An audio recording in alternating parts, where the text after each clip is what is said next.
8:10, 14 de noviembre de 2025, Addison. La historia que nos contaron a todos fue una obra maestra de negación plausible. Fue, de hecho, la segunda gran mentira. La primera mentira, que una llamarada solar había averiado nuestros satélites, era demasiado burda, demasiado fácil de refutar por los miles de astrónomos independientes que podían ver con sus propios ojos que el Sol estaba en calma. Así que, el Consejo Iris, el gobierno secreto en la sombra formado durante el Pánico Atlas, se apresuró y pivotó. Idearon una narrativa nueva y mucho más sofisticada, una con la que todos hemos sido alimentados durante meses. Esta fue la mentira de el cometa roto. Era la historia de un visitante interestelar grande y caótico que simplemente había sucumbido a las tensiones térmicas y gravitacionales de 8:10, 14 de noviembre de 2025, Addison. La fotografía no era solo una imagen, era una clave criptográfica, un conjunto de datos de tan profunda importancia que el Consejo Iris sabía que no podía analizarse en el vacío. Se necesitaba un equipo limpio, una célula roja, red cell, de mentes brillantes, aislada, firewallet, del pánico y de las consecuencias políticas, que pudiera analizar los datos con una objetividad fría y brutal. Los datos espectrales y de imagen en bruto del JWST, despojados de todo contexto de su procedencia, se enviaron de forma segura a un equipo conjunto y secuestrado de los departamentos de Ciencia de Materiales y Astrofísica de Harvard y el MIT. Se les dijo que estaban analizando un objeto novedoso del espacio profundo de inusual estructura cristalina. No se les dijo que estaba en nuestro sistema solar. No se les dijo que había atacado nuestros satélites. Simplemente se les dijo, díganos qué es esto. Su informe, entregado 72 horas después, fue el documento científico que acabó con el mundo. La primera parte del análisis se centró en la geometría. El objeto, según el informe, exhibía un orden geométrico repetitivo y de largo alcance a macroescala, específicamente, ángulos perfectos de 90 y 60 grados en su estructura primaria, sostenidos sobre una estructura de 15 millas. La conclusión fue contundente. El crecimiento cristalino natural, incluso en gravedad cero, se rige por factores fractales, caóticos y ambientales. No produce geometría euclidiana perfecta y sostenida a macroescala.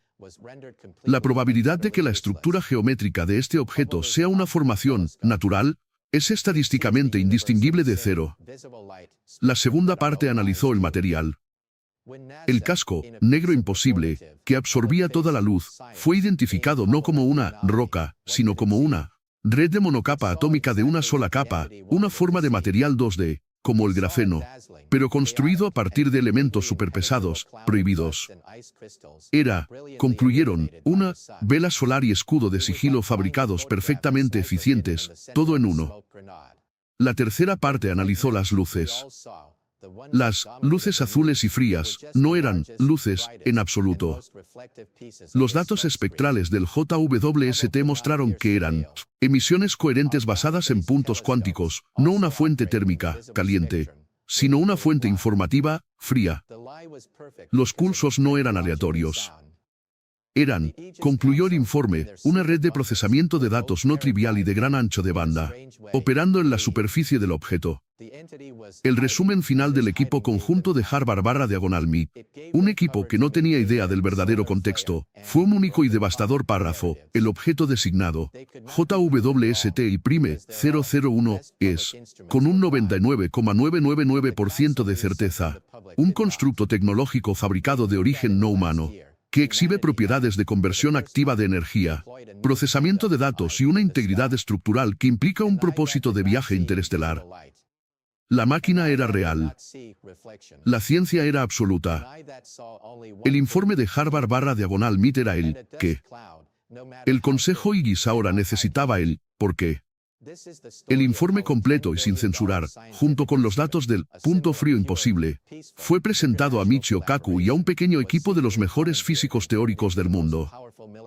Este fue el momento en que el verdadero horror existencial de la situación recibió un nombre. El diagnóstico de Kaku, según las filtraciones, fue inmediato y no dejó lugar a la esperanza. Este no es un escenario de primer contacto, explicó. No es un visitante. No es una nave con pilotos. Lo que están mirando es infinitamente más aterrador. Esta es una sonda de von Neumann. Tuvo que explicar el concepto a los conmocionados, Selsobket, generales y políticos. Una sonda de von Neumann es una máquina interestelar autónoma y autorreplicante. Es un virus para la galaxia.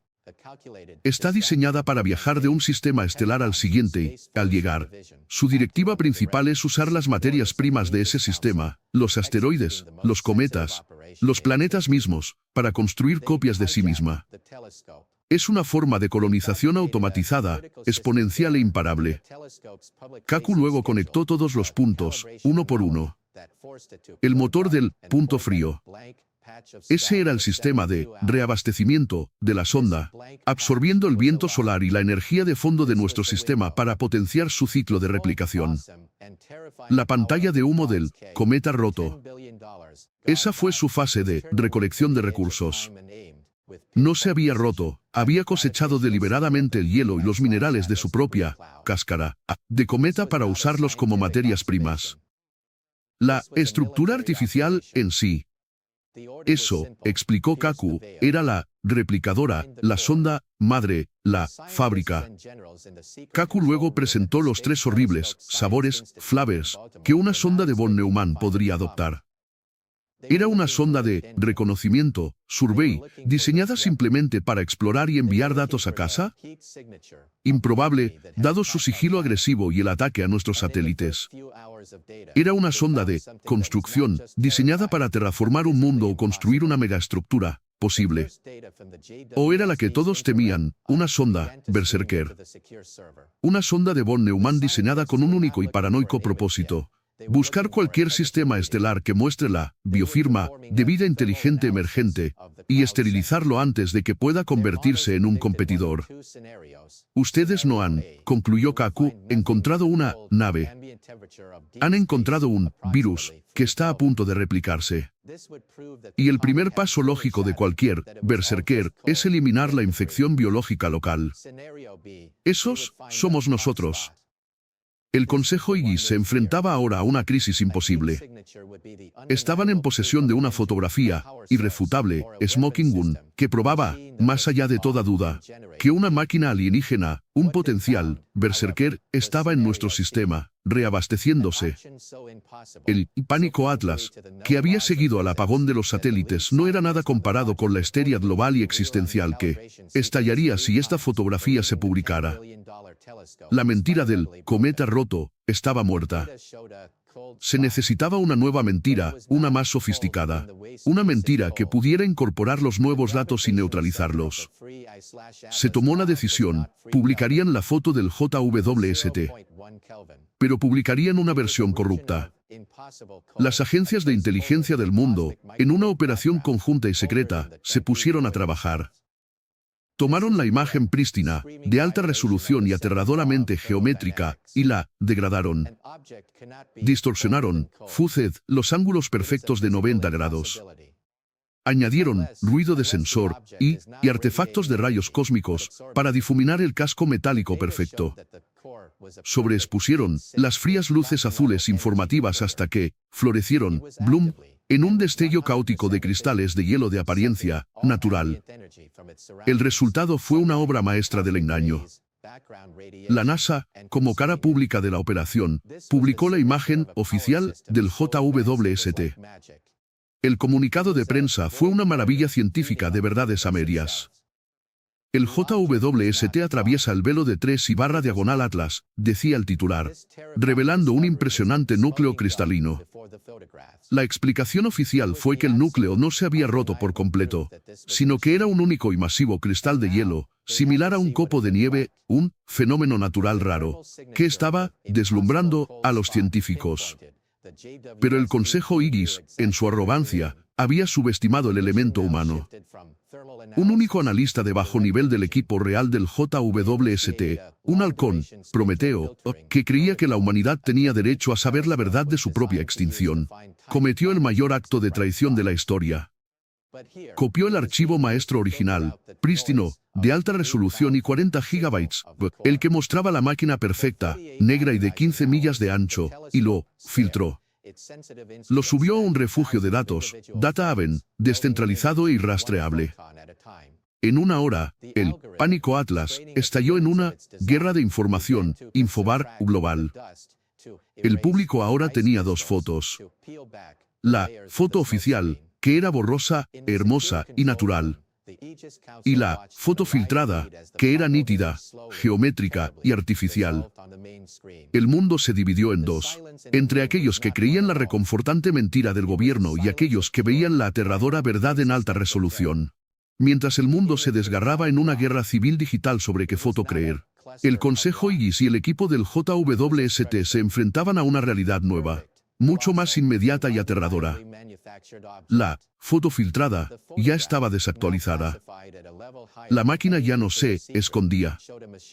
La máquina ya no se reabastecía. La máquina estaba activa.